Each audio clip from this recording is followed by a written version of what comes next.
Tractor వెళ్ళిపోయినాడు. అస్సలాము అలైకుం వరహమతుల్లాహి వబరకాతుహు. అందరికీ నమస్కారం. సోదరులారా, గత 4 రోజుల ముందర ఎవరైతే బీహార్ ముఖ్యమంత్రి నితీష్ కుమార్ గారు ఉన్నారో, అతను ముఖ్యమంత్రి అయిన తర్వాత ఎవరైతే ఆయుష్ డాక్టర్స్ ఉంటారో వాళ్లకు డాక్టర్ సర్టిఫికెట్ ప్రదానం చేసే ఒక కార్యక్రమాన్ని నిర్వహించినారు. ఆ కార్యక్రమంలో ఎవరైతే ఈ డాక్టర్లు పాస్ అయిన వాళ్ళు ఉన్నారో వాళ్ళకు ఆయుష్ డాక్టర్ల సర్టిఫికెట్లు ఇవ్వడానికి ఒక కార్యక్రమాన్ని ఏర్పాటు చేసి ప్రభుత్వ పరంగా అక్కడ అందరినీ పిలిచి ఆ డాక్టర్ సర్టిఫికెట్లు ఇచ్చే కార్యక్రమం అది. ఆ కార్యక్రమం ఇచ్చే క్రమంలో అందరి పేర్లతో పిలుస్తుంటే ఒక్కొక్కళ్ళు వచ్చి తీసుకుంటూ వెళ్తున్నారు. అయితే పర్వీన్ సుల్తానా అని ఒక మహిళ, ముస్లిం మహిళ, ఈ సర్టిఫికెట్లు తీసుకోవడానికి ఆమె ఇస్లాం సాంప్రదాయ ప్రకారం నఖాబ్ వేసుకొని అక్కడికి వెళ్ళడం జరిగింది. సర్టిఫికెట్ ఇచ్చేటప్పుడు ముఖ్యమంత్రి హోదాలో ఉన్న వ్యక్తి ఆమె మూతికి వేసుకున్న ఏదైతే నఖాబ్ ఉందో దాన్ని అతను లాగడం నిజంగా ఒక చిల్లర రౌడీ, ఒక బజారు ఎధవ, ఒక బంగ్యాకు తాగే కుక్క, అదేవిధంగా కళ్ళు తాగి రోడ్ల మీద పొల్లాడే తాగుబోతులు కూడా చెయ్యని విధంగా ఒక ముఖ్యమంత్రిలాగా దాదాపు 7-8 సార్లు రాష్ట్రానికి ముఖ్యమంత్రిలాగా ఉన్న వ్యక్తి చేయడం దేనికి నిదర్శనమని ఈరోజు భారతదేశంలోనే కాకుండా ప్రపంచవ్యాప్తంగా ఉన్న ప్రజలు చర్చించుకునే పరిస్థితి వచ్చింది. ఒక ప్రభుత్వ ఉద్యోగి 62 సంవత్సరాలు కానీ వస్తే అతను ఉద్యోగానికి పనికిరాడు, అతని మానసిక స్థితి బాగుండదు కాబట్టి అతను రిటైర్ అయిపోవాలని చెప్పి ప్రభుత్వం జీవోలు తెచ్చి ఉంటుంది, అటు కేంద్ర ప్రభుత్వం కానీ రాష్ట్ర ప్రభుత్వం కానీ. అంటే ప్రభుత్వంలో కొన్ని వందల శాఖలు, పదుల సంఖ్యలో శాఖలు ఉంటాయి. ఇరిగేషన్ అని, R&B అని, PWD అని, ఎలక్ట్రిసిటీ అని, హెల్త్ అని, అగ్రికల్చర్ అని, ఫారెస్ట్ అని, ఎన్రోల్మెంట్ అని చెప్పి రకరకాల శాఖలు ఉంటాయి.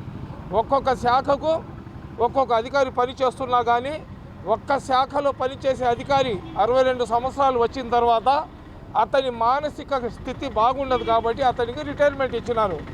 అయితే అన్ని శాఖలను కమాండింగ్ చేసే ఈ రాజకీయ నాయకులు వాళ్ళ బుర్రలు దొబ్బేసి ఉంటాయి, వాళ్ళ మానసిక పరిస్థితి బాగుండదు, వాళ్ళ శరీరాల్లో కోరికలు ఉంటాయి, ఇంట్లో పెళ్ళాల దగ్గర రానియరు, అదేవిధంగా భార్య బిడ్డలు పక్కన కూర్చోబెట్టనివ్వరు. ఆ చివరి క్షణంలో మంచి చేసి 10 రూపాయలు సంపాదించుకొని లేదా మంచి చేసి 10 మందిలో మంచి పేరు సంపాదించుకోవాలనే ఆలోచనతో రారు వాళ్ళు. పోయే కాలంలో ఉన్న దురలవాట్లు, దుర్బుద్ధులన్నీ రోడ్ల మీద వేయాలనే ఆలోచనతో వస్తారు. ఈరోజు ఒక ముస్లిం మహిళకు అన్యాయం జరిగింది కాబట్టి ముస్లింలందరూ మాట్లాడుతున్నారని విమర్శించే కొంతమంది సోదరులు, బత్తాయి సోదరులు ఉన్నారు.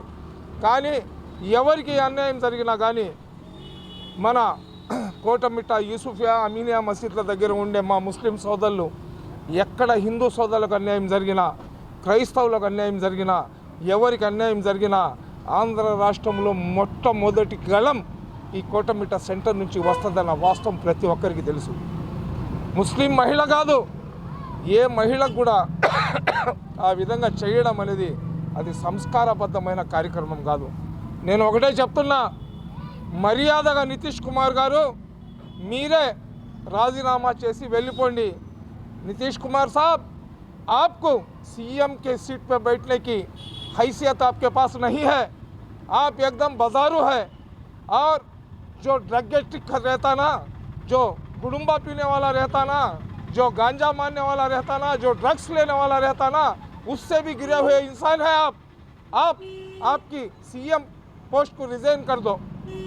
నేను కేంద్ర ప్రభుత్వానికి చెప్తున్నా, అదేవిధంగా నితీష్ కుమార్ గారు కూడా చెప్తున్నా, నిజంగా నీలో చీము రక్తం కానీ ఉంటే నీ ముఖ్యమంత్రి పదవికి రాజీనామా చేయండి, లేదా సబ్కా సాత్ సబ్కా వికాస్, వికసిత్ భారత్ అని చెప్పి చెప్తున్నా. ప్రధానమంత్రి మోడీ గారికి నేను రిక్వెస్ట్ చేస్తున్నా, నితీష్ కుమార్ని బర్తరఫ్ అయినా చేయండి.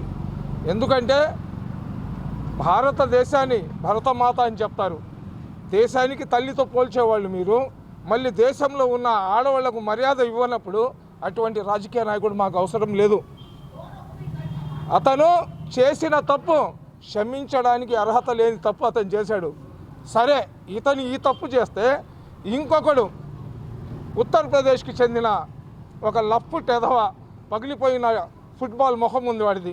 వాడు ఇంతలా మొహం వేసుకుని వాడు చెప్తున్నాడు ఒక విలేకరికి, అతను నకాబ్ ఒక్కటి లాగితేనే ఇంత హంగామా చేసేస్తున్నారు, ఇంకా అతను వేరే దగ్గర ఎక్కడైనా తాకేసి ఉంటే ఏం చేస్తారని. అలాగ కానీ చేసుంటే ముస్లింలు ఏం చెయ్యరు. మా హిందూ సోదరిమణులు ఉన్నారు కదా, నితీష్ కుమార్కి ముక్కల్లాగా ఖైమా కొట్టేస్తారు. ఆ యధవ ఎవరైతే ఉత్తరప్రదేశ్లో ఉన్నాడో ఆ యధవ కూడా చెప్తున్నా, అరే లఫ్ట్ యధవ, మీలాంటి దరిద్రులు ఈఎంఐలను ట్యాంపరింగ్ చేసి అధికారంలో వస్తున్నారు. ప్రజా బ్యాలెట్ కానీ ఉంటే, బ్యాలెట్లో ఓటు వేసే పని కానీ అయితే మీ మొఖాలకు మీరు సర్పంచులు కాదు కదా, పంచాయతీ మెంబర్లలా కూడా మీరు గెలిచే స్థాయి మీకు లేదు. దొంగ ఓట్లతో దొంగతనంగా అధికారంలో కూర్చొని దేశంలో ఇష్టం వచ్చినట్లు భారతదేశాన్ని నాశనం చేసే ప్రయత్నం చేస్తున్నారు. ఇక్కడ హిందువులకు జరిగిందా, ముస్లింలకు జరిగిందా, క్రైస్తవులకు జరిగిందా అనేది కాదు డిస్కషన్. ఒక మహిళకు అవమానం జరిగిన తర్వాత ఆ మహిళకు జరిగిన అన్యాయాన్ని ఎవరైతే ముందుకొచ్చి దాన్ని నిరసిస్తారో, ఎవరైతే ముందుకొచ్చి దాన్ని కట్టడి చేస్తారో, ఎవరైతే ముందుకొచ్చి ఆ తప్పును తప్పుగా చూపిస్తారో అటువంటి వ్యక్తులు ఈరోజు మన దేశానికి అవసరం. బీజేపీలో ఉన్న నాయకులు కానివ్వండి, పెద్ద సాధువులు కానివ్వండి, ఎవరైతే హిందూ పీఠాధిపతులు ఉన్నారు వాళ్ళు కూడా చెప్తున్నారు, మఠాధిపతులైన హిందూ ఎవరైతే మన స్వామీజీలు ఉన్నారో వాళ్ళు కూడా ఈరోజు నితీష్ కుమార్కి బుర్ర చెడిపోయింది, అతను మెంటల్ అయిపోయినాడు, అతనికి సీఎం కుర్చీలో నుంచి బయటికి తోసేయాలని చెప్పి ఈరోజు హిందూ సోదరులే చెప్తున్నారు. అయితే నిజంగా మేము పడాల్సిన విషయం ఏంటంటే, ఒక మహిళకు అన్యాయం జరిగి ఒక మహిళ అక్కడ జరిగిన అవమానాన్ని ఆమె జీర్ణించుకోలేక నాకు ఈ ఉద్యోగం వద్దని చెప్పింది. ద్రౌపది వస్త్రాహరణ జరిగినప్పుడు ద్రౌపది శపథం చేసింది, కౌరవులు నాశనం అయిపోయేదాకా నేను జడ వేసుకోనని చెప్పి. అదేవిధంగా ఈ బిడ్డ కూడా ఆమెకు జరిగిన అవమానానికి, నాకు సరైన పరిహారం వచ్చేదాకా నేను ఉద్యోగంలో చేరనని చెప్పి ఈ బిడ్డ కూడా శపథం చేసింది.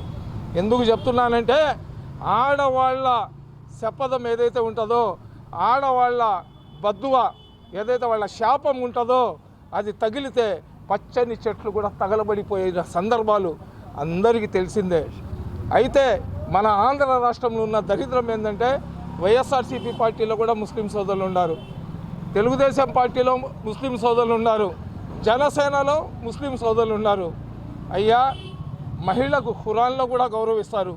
హిజాబ్ వేసుకొని కాలేజీలలో రానియటం లేదంటే రకరకాల ఎలక్షన్ల ముందర విన్యాసాలు చేశారు ఓట్ల కోసం. ఇప్పుడు ఎలక్షన్లు లేవు కాబట్టి ఒక మహిళకు, ఒక ముఖ్యమంత్రి స్థాయిలో ఉన్న వ్యక్తి ఆమె హిజాబ్ను లాగేస్తే మీరు ఎవరు కూడా కనీసం ఖండించటం కూడా లేదంటే నిజంగా మీకు మనుషులు అనుకోవాలా, మొగోళ్ళు అనుకోవాలా, నపుంసకులు అనుకోవాలా, జాతి ద్రోహులు అనుకోవాలా, పనికి మాలిన యదవులు అనుకోవాలా, దద్దమ్మలు అనుకోవాలా, లేదా జాతిని అమ్మే బ్రోకర్లు అనుకోవాలో మీ విఘ్నతగా వదిలేస్తున్నాను.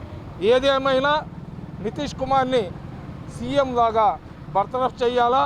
అదేవిధంగా ఎవరైతే ఉత్తరప్రదేశ్ చెందిన మంత్రి నేను నా మాటలు వాపస్ తీసుకుంటున్నానని చెప్పాడు కదా, ఒక మహిళ గురించి అసభ్యకరంగా మాట్లాడినందుకు ఆ మంత్రిని కూడా మంత్రివర్గం నుంచి బర్తరఫ్ చేసేదాకా మేము ఈ కేవలం ఒక ప్రెస్ మీట్ పెట్టినాము.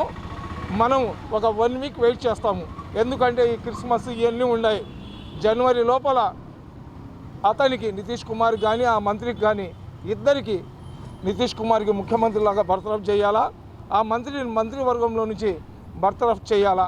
అలా చేయని పక్షంలో జనవరి నుంచి మా ఉద్యమాన్ని చాలా తీవ్రంగా రాష్ట్ర వ్యాప్తంగా తీసుకొని వెళ్తాము. అదేవిధంగా అందరికీ సమన్యాయం చేయడానికి బీజేపీ వాళ్ళ ప్రవాహాన్ని కట్టడి చేసి మైనార్టీలకు అండగా ఉండడానికి నేను బీజేపీతో పొత్తు పెట్టుకున్నానని చెప్పిన ముఖ్యమంత్రి గారికి నేను రిక్వెస్ట్ చేస్తున్నా, చంద్రబాబు నాయుడు గారికి. ఈరోజు కేంద్రంలో మీరు ఏం చెప్పితే జరుగుతుంది కాబట్టి ముస్లిం మహిళకు జరిగిన అన్యాయాన్ని మీరు తీవ్రంగా ఖండించాలా. మీరే కేంద్ర ప్రభుత్వం మీద ఒత్తిడి తీసుకొని వచ్చి నితీష్ కుమార్ని ఆ కుర్చీలో నుంచి దించాలని కోరుకుంటున్నాం. అస్సలాము అలైకుం.